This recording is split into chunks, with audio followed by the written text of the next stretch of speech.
And we are back at it. Buckeyes win. Ron and Chris are here. A tradition like no other. I'm Chris Drew from Henderson Sports. That's my guy, Ron, from Best Damn Media. Ron, what's good? And the Buckeyes win. The best thing about 10-0. The chance to go 11-0. The Buckeyes get it done 38-3 against Michigan State. We are here after another Buckeye win, a tradition like no other. Shout out to Bleacher Report for having us back. The Buckeyes get it done. And Cal McCord looks like a new quarterback, man. The Buckeyes, last week we were on here talking during the instant reaction. Did we watch Cal McCord play his worst game yet? And then Cal McCord comes out and possibly plays his best game as a Buckeye. So I want to ask you, Chris, did we just watch the best game by Cal McCord all year? Yeah, we finally saw the growth, the throwing with anticipation, the ability to hit guys in stride, kind of the non-overthinking side of it. Like, we saw the best version of Kyle, and it's important because, like, down the hatch, we got 2 games left, Minnesota, Michigan. So that was the best version of Kyle, throwing for a career high in yards, touchdowns galore. Like, this felt good to watch. And like a non-stressful watch, and I love that. I think it was the first one that we've had all season where the Buckeyes come out and look like the team that we thought that they could be. You said we've been looking for a complete game from Cal McCord, and I feel like we saw it.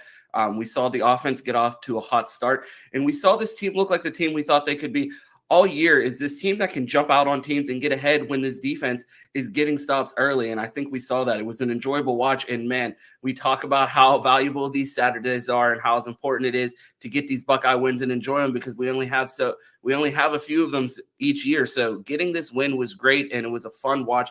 I enjoyed it all the way around. So I want to jump into Cal McCord. I have a poll in the chat right now. How would you grade Cal McCord's performance? I'll pitch it to you. I have A+, A, B+, or B because I don't think anyone could even grade it to C with the way that Kyle performed. So I just want to get your grade for Kyle. Easiest grade of the year, A+. Right, Ron? Like, how else could you give anything else but an A+? I don't know. You would have to be hating. And that's the thing. People think that we want to be hard on Kyle and criticize him after games. I want to get on here and tell lies after Kyle balls out. And I feel like we have one of those type of days. And you have to give Kyle an A+ for the way he played. He played with poise. He led the offense. He made big throws. It was just an all-around great performance by Kyle. One word, anticipation. If he throws with anticipation the way he did today, this team is capable of beating everybody. I mean, I just saw the way Michigan played. J.J. McCarthy, only 60 yards. Like, Kyle McCord can outduel guys. Like you said, we called him Honda McCord last week. This week he is Hellcat McCord. Hellcat McCord, man. I think he deserved a new nickname. A lot of people were upset with the Honda McCord comments, but he was playing like it. But then he comes out here, earns a new nickname, Hellcat McCord. 3 touchdowns, a career high in yards and 335 yards, 24 of 31 on the day. And something that Buckeye fans have been clamoring for, a performance from Kyle that allows the backup quarterbacks to get in the game. And we saw your guy, the West Dakota Heisman, Lincoln Keenholz, get on the field this week. So Kyle McCord's play this week, Ron, I'm going to ask you 2 questions. Is he getting better, or just because of the fact that Michigan State's bad? I think it's a combination of both. But regardless of how bad you think Michigan State is, you saw Kyle struggle in games that you didn't expect him to struggle in these past couple of weeks. So to see him go out there and have his feet truly under him, and no pun intended there when I'm talking about his feet, or pun intended when I'm talking about his feet there, because people have been talking all week about how good Kyle can be when his feet are set and he's comfortable back there. And it seemed like we saw that game from Kyle. Really had his feet under him, really confident, really poised. And I just thought it was a great performance. Today was the first day he felt like the 5-star I always thought he could be, right, Ron? Absolutely. And we've talked about the struggles that we've seen from this offense. We talked about how we've had so many 1,000-yard receivers in this offense. And the last time we didn't have multiple 1,000-yard receivers was a year when we had a 2,000-yard rusher. You see Kyle really distribute the ball. Kade Stover being back was huge. Again, I feel like I'm guilty as anyone of people that underappreciated the value that Trey and Kade Stover added to this team. And you see Kade get back in the lineup this week. He has 7 catches for 79 yards and a touchdown. So I just want to get your thoughts on having Kade Stover back. You still haven't seen Emeka really get involved. You see Kade come back. Marv really gets going. TreVeyon runs the ball well. Kyle has his best performance, and we still haven't seen Emeka Egbuka look like himself. Are we rounding into form to potentially being that Death Star team that no one has really asserted themselves to be in college football right now? It's funny, Ron, because I do feel like there has been no runaway dominant team in college football. Georgia played really well today, but it does feel like this Ohio State team, with kind of the depth they have on defense, and we'll talk about that in a sec, and Kyle McCord feeling like he's peaking at the right time is so important. I mean, this offense looked like they were hitting on all cylinders without a guy like Emeka Egbuka even really playing up to his health, right? Because right now, I think it's pretty easy to see he's not 100%. But even without him being 100%, guys like Marv, Kade, Trey are able to kind of like, come here, put the backpack on. I'm going to do this myself. And watching Kyle McCord finally trust his pieces, to me, is like, oh, goodness gracious. Ryan Day's the emperor. If these stormtroopers start hitting shots, this team is going to be fantastic down the stretch. And we always say it's about, can you score 17 on this team? And this defense, the young guys getting those reps, super, super important. So for me, at least, Kyle McCord taking the leap, Kade Stover continuing to be really good, and then Marv being generational has kind of led me to believe this defense can score 35 on everybody. And I don't know who can score 17 on them. Absolutely. And I feel like it's so underrated how much this offense being on schedule and letting this defense rest helps the defense. Like, seeing this offense on schedule, you're seeing them get the 3 and outs and the stops early. And I think that's huge for them, especially with the guys getting used to playing in different positions. You had a true freshman, Emily Hartford, starting. You had Sonny Styles playing a strong safety instead of his traditional nickel/hybrid role. Overall, I think the offense did the defense a ton of favors today with their ability to stay on track and be consistent. For you, how big is this game for the future confidence of Kyle McCord? I think it's huge. You saw Kyle smiling on the sidelines. You saw him talking to Was that the Jack first Sawyer. time? Wait, hold up, boss. Was that the first time all year we've seen bro that happy? That's the first time that I've seen him like joke with teammates on the sidelines during a game, like feeling comfortable in himself and as the leader of that team, not looking over his shoulder. You hate to see Devin Brown go down with an injury, but I feel like that's a sigh of relief for Kyle, not having that pressure of everybody screaming for Devin anytime he throws an incomplete pass. But obviously, well wishes to Devin Brown. We want to see him get back as fast as possible. But it definitely does seem like Kyle is playing a stress-free game right now. Yeah, it felt like he felt confident. I mean, he felt like he was playing more free than I had seen him play. And it felt like he was playing in a way that he realized, okay, I have great weapons outside. It doesn't have to be all on me. There were times where CJ had to all be on him because, he was that guy. But for Kyle, it didn't have to be like that. It felt like this was the first week, the pressure of, I don't have to be CJ, lifted off his shoulders.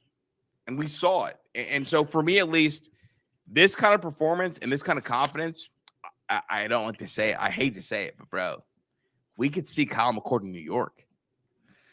You brought that up in the pregame show. I did. I told you, Ron. I told you I was going to do it, bro. And I haven't been on it, bro. I've been a Devin Brown guy the entire year. But with that kind of performance and the way J.J. McCarthy played, no dominant team, I'm just saying, bro, maybe 2 in New York. Because I think Marv's going, and we're going to talk about that in a sec. But Kyle McCord throwing for 300+ in a year where there's been no dominant quarterback. What about Michael Penix, Bo Nix, Kyle McCord? I don't know, man. Jaden Daniels is having himself a day today. I thought about him, bro, and I was like, dang, can I sneak this in behind Ron, or is Ron going to catch it? No, I'm absolutely going to catch it. I'm here to be excited. And it's so funny because last week we're on here talking about, man, I don't know if this team can beat Michigan if the quarterback play doesn't improve. I don't know if this team can win a national championship if the quarterback play doesn't improve. And we're talking about improvements so much over the course of a week. Chris is on here talking about Kyle McCord from Heisman. Last week, it was Honda McCord. I don't know if this guy can take us to a championship. This week, we're talking about Hellcat McCord in New York, bro. Like, This is crazy. College football is undefeated. Last week, I was on here talking about bench, bro. This week, send him to New York City. Hellcat McCord to New York. There's another guy on this team that has an argument to be sent to New York. Marvin Harrison Jr. absolutely balling out for the Buckeyes, looking like every bit of his father, the Hall of Famer. Marvin Harrison Jr., 7 receptions, 149 yards, 2 touchdowns, adds another touchdown on the ground, 1 carry for 19 yards. They talked about it on the broadcast. Marv wanted to work on his speed when he got to Ohio State. He turned the burners on during that jet sweep. I want to get your thoughts on Marv's performance because Maserati Marv was here in full effect, and it just looked like a whole stable of luxury cars for the Buckeyes in the backfield with their skill positions. I just want to get your thoughts on Marv's performance today. So back in the day when I was in high school, I really didn't appreciate other high school or other college athletes, right? And I never appreciated Julio Jones for what he was. Now I get it, bro. Like watching Marvin Harrison Jr. play, like I made everybody in my house, and it's full right now, sit down and watch bro play. It's like this is one that we will not see again. He's 6'4" and moves like a slot receiver. You can hand him the ball to the backfield. He'll make somebody miss and house some stuff. He'll also moss you. And then additionally, he'll break you off on a slant route for 6. Marvin Harrison Jr. is one of the best we've ever seen. And he needs to get the Blitnikoff right now. And he should take his Blitnikoff to New York because Marvin Harrison Jr., you're going to New York. So you have 2 Buckeyes in New York? Both of them. a combination. A combination. You heard it here first, Christian. A combination of Buckeyes in New York. You talk about. No, pause. I'll make it cut on the TL for this. But look, Marv needs to be in New York. Kyle, I would love for him to be in New York. Marv is different. Marv's getting your first vote? Yeah, like Kyle is Max Duggan with a buzz cut. And I'm okay with that. So my question, you're talking about Marv. We're never going to see it again. I know we are in the midst of a national championship run. We are coming off a huge victory, 38-3. Marv has a massive performance, and you said appreciate it because we're never going to see it again. Mm-hmm. We said that after Dwayne, and then we got Justin. We did. Then we said that after Justin, and we got CJ. And there's this guy. I don't know if you guys have heard of him. I don't know. Rumor has it. Rumor has it. The Buckeyes have the #1 overall recruit in the entire country in the 2024 class. And there's a guy by the name of Jeremiah Smith coming up the pipeline that is going to make the rest of the nation very, very, very upset when they see it. It seems like the Jesse Pinkman meme.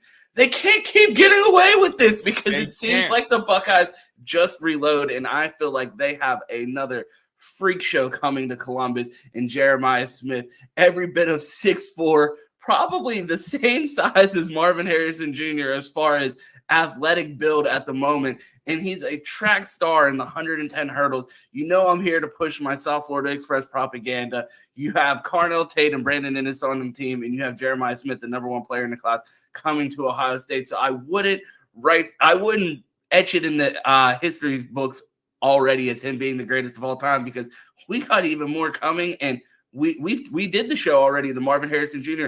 best wide receiver at Ohio State. We had him about 9 or 10. It's going to be fun to revisit that towards the end of the season and see where he ranks historically with his numbers by the end of the season because he's putting on another show of a season.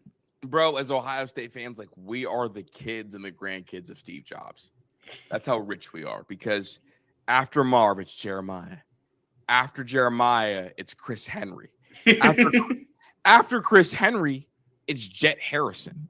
Like we are at a point where it just keeps on giving, and it's giving great. As shout out to King Buckeye, but we are moving to a place where this is not just wide receiver you, this is freak you. And Marvin Harrison Jr., who I've doubted at times because I've been frustrated with his ability to get open.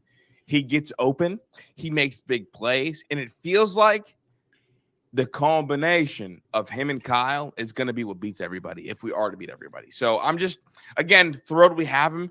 Thrilled he didn't end up at Penn State because he is from Pennsylvania. Just thrilled that him and Kyle are finally on the same page. And we're finally starting to see the chemistry they talked about for like 2 years. Absolutely. You see the how comfortable Kyle is back there and how confident he is with Marv. And we talked about it early in the season. It felt like times this team forgot, hey, by the way, you guys do have the best player in college football. Find a way to get him the ball.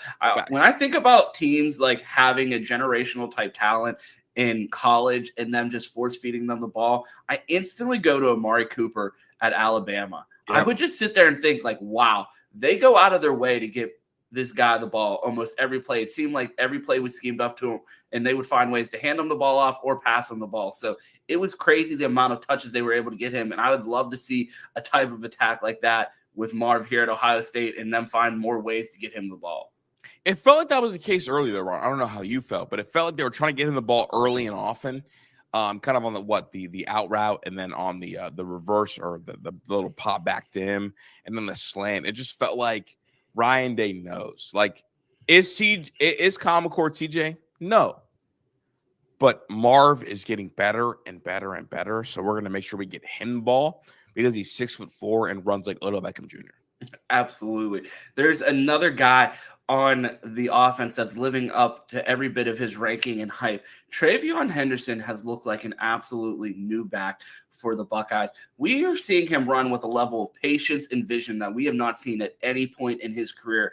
That spin move in the hole today, where he took a play where any other game by TreVeyon Henderson, that is a tackle for no gain 10 times out of 10. And we see him spin and make a cut in a hole and take a play from nothing to 5 yards. I want to get your thoughts on Trey, because each week we get on here and sing his praises since he's come back from injury, and I feel like every game he's played even better. We're watching TreVeyon Henderson be the back that everyone thought that he would be, and I mean, could he play himself into a day one pick with the way he's playing right now? It's been spectacular. TreVeyon Henderson today, 13 carries, 60 yards, 4.8 yards per carry, 1 touchdown. Thoughts on TreVeyon Henderson today? Because I feel like he's displaying a level of patience and running ability that we have not seen from him in his career. Ron, I am ready to lie. I feel like in my heart of hearts, I'm watching Trey turn into Chris Johnson right before my very eyes, bro. Chris Johnson. Like, who else is that twitched up with that level of patience that's willing to run somebody all the way over? I'm talking about like construction on Main Street, steamroller. I'm talking like fill a pothole, run somebody smooth down. Trey's twitch, explosion, and patience, and he brings the juice himself, right? He is the Energizer Bunny in a running back's body. He's playing really, really well. It feels like no matter what he does, he's always turning up, and he'll turn a 3-yard run into his head. Oh, this is momentum. I'm about to go crazy, and does that. Yeah, I'm looking in the chat. They says he gets hype after 5-yard run, but we talked about that lack of energy on the offense, and I absolutely love that. When Trey jumps up after a 5-yard run and starts smacking himself in the face like he's Connor Stallions when watching a Michigan game, I love that type of energy. Like, I think that type of stuff is great. And like, I feel like there's times where our offense does look aloof and they're not out there locked in, but TreVeyon, whether it's a 2-yard gain, he's constantly trying to bring that energy, and I absolutely love that. And another big addition to this offense this week that can't be understated, the return of Kade Stover. We talk about Marvin Harrison Jr. We talk about Marvin Harrison Jr.'s performance. Kade had the same amount of receptions, 7 receptions for 79 yards and a touchdown. He seems to be a safety blanket for Kyle McCord, like the slot receiver has been for every other quarterback in the Ryan Day system. We talk about how much quarterbacks have relied on that slot as their check down, as their bailout, and that seems to be Kade Stover for Kyle McCord. I want to get your thoughts on Cade's performance today. It seems like a huge level up to this offense to have Cade back. And you saw G out there in the 2 tight end sets to have G. Scott Jr. do what he was able to do in Kade Stover's absence last week and then come in and fill a role admirably as tight end 2 in these 2 tight end sets and be a passing threat and a willing blocker. It was just great to see both of those guys out there. So I want to hear your thoughts on seeing Cade back in the lineup this week. So 2 things. Cade came off a wrist surgery. I don't know if anybody knows that, but he had a wrist surgery and was really beat up. And so there was concern about his blocking ability. Cade came back a better blocker than before. And then also, like, Cade is a security blanket. And my thing has always been with you, Ron, is when you're a security blanket and you start hitting home runs, you're fantastic. Cade is a security blanket that's been hitting doubles. And watching him hit doubles today, it's like, okay, like if Marv's not there, Cade being there for 7, 8, 9, 13, 15, it's like, oh, there you go. So I'm watching Cade just turn himself into a real weapon, and it's crazy because he was a guy that came in as a linebacker, then played defensive end, then played tight end, then DN, then back to tight end. I still can't tell you, Ron, how he gets open. We were actually having a heated debate about this in the spaces the one day, and someone called our guy Terry out, and they're like, well, what makes Cade a good route runner? He was like, I don't know. I don't know, but he does it. And like that was like the greatest description. And everybody's like, nah, I get what you mean. I hear what you're saying. Like Cade is just this big-bodied farmer out there that he's a big body that defenders can't get around. He's such a huge target. And then once he gets running downhill, man, it feels like Jerome Bettis in the early 2000s running for the Pittsburgh Steelers. No one wants to be in front of that guy. He's stiff-arming people's faces into the turf. He's running through guys. He's being physical in the blockade. Cade has been absolutely incredible, and my apologies to Cade because I was one of his biggest critics in the offseason, and he has leveled up every part of his game and has been a huge value to this offense and been a great captain for this team. Bro, I still don't know how he gets open, bro. He'd be so wide open, Ron. It's like catch, look left, look right. Okay, now I'm gonna run through and it's everyone. Like, bro, as a New York Giants fan, that's how I felt watching Jason Witten. Like you're big, you're not that fast, you don't have great feet, but you're always wide open, and you always give me 5 to 6 yards after catch every single play. I can't explain it, but I love it now that it's on my team. Absolutely. Cade returning from injury, but we did have a couple guys out from injury. I want to talk about them. Our guy, Tommy Heismanberg and Lathan Ransom. Both of those guys out. Cody Simon steps in for Tommy Eichenberg. We see Sonny Styles shift back to strong safety to fill in for Lathan Ransom. What were your thoughts on the Buckeyes' performance filling in for these two guys, a captain on the team and pretty much the quarterbacks of the defense? The safety plays the adjuster in the back, getting everyone ready, and Tommy Eichenberg and Mike Linebacker, the two guys that are most responsible for calling this defense and getting guys lined up. We have true freshman Malik Hartford in the lineup. Cody Simon, a veteran guy, came in, filled in admirably. I want to get your thoughts on the role players that filled in for Tommy and Lathan. So I believe Tommy Eichenberg has an arm injury, potentially an elbow injury, so he'll be back at some point soon, I hope. But Lathan Ransom, I'll start with him. It felt like at times Malik Hartford was Lathan Ransom, and other times it felt like, oh God, that's a freshman. Did you have that same feeling? Absolutely. There's times where I see him flying downhill, and I'm like, please wrap up. Please wrap up. But then there were times where, you know what I mean? He was able to get his hands on the ball. He was able to break up passes. I felt like he filled in for Proctor admirably, and I think those reps are going to be valuable. Games like these are, I feel like, games that Buckeye fans have been clamoring for the past couple of years because we haven't been blowing teams out to the point that we've been able to get guys in and get these reps. And I think these reps for Malik Hartford and Jermaine Matthews and some of these younger guys are going to be so valuable for the Buckeyes in years to come, them getting these reps as true freshmen already. Yeah, I agree. And like Malik Hartford, sometimes it felt like he was trying to recreate that highlight hit he had as a high schooler.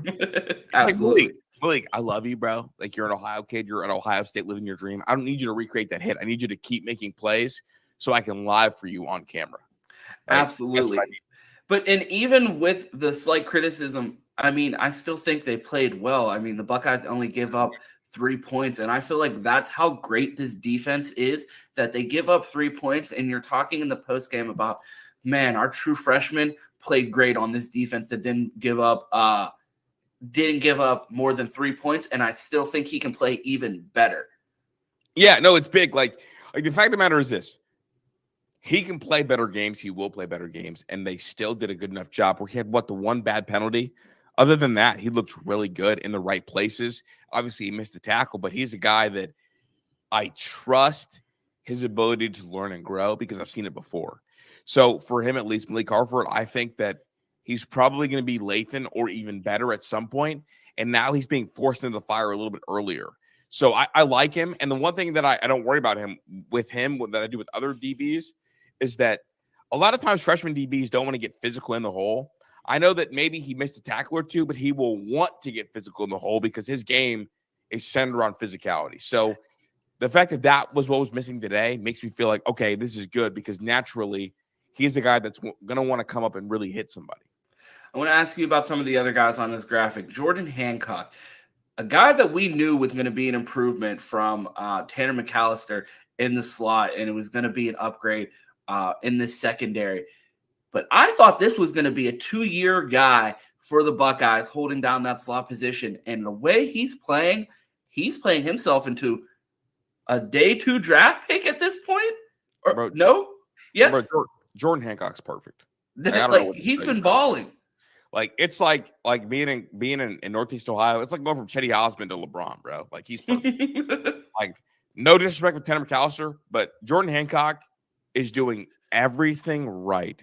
He's coming up in run support. He's covering like a corner. He's rotating the right way. He is perfect.